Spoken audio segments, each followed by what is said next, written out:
Okay, so today we're going to work on some division, and we're going to work on traditional division and partial quotient division.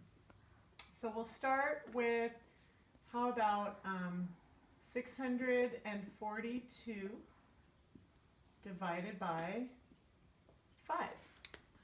So to do this one with partial quotient, we will do a little bit of an estimate, right?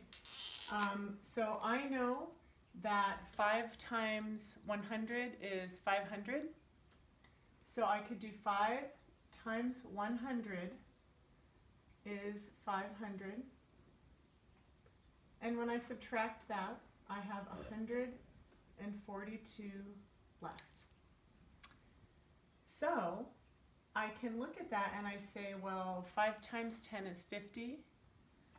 So I could think 5 times 10 is 50, and 5 times 20 is 100.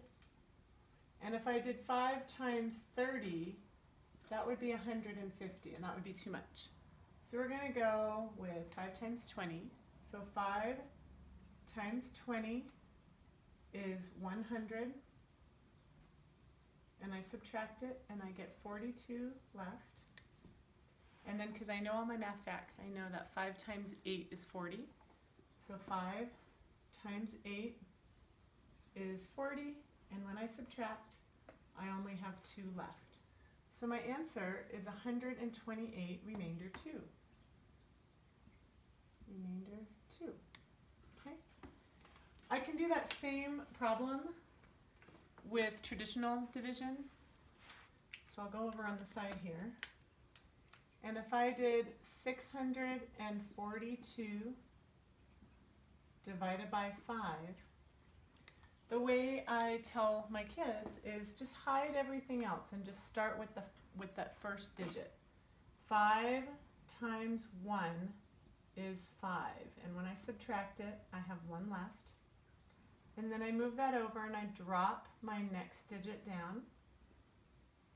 And I know 5 times 2 is 10, and I subtract, and I get 4, and then I drop that last digit down, and I know 5 times 8 is 40, and I have 2 left. And just something to think about is when you're doing that, when I said 5 times 1 is 5, I put that 1 in the hundreds column up above the 6, which is also in the hundreds column, so it's worth 100. And that's exactly what I did over here. I did 5 times 100 is 500. Here it's the same thing, I just wasn't filling in those zeros. And I did 5 times 2 is like 10, but it's 5 times 2 tens, which is 10 tens. So I'm doing the same thing, it's just a different way of logging your work, okay? Keep practicing them, and you can create some more division problems and then check them on a calculator if you have. Okay, thanks guys.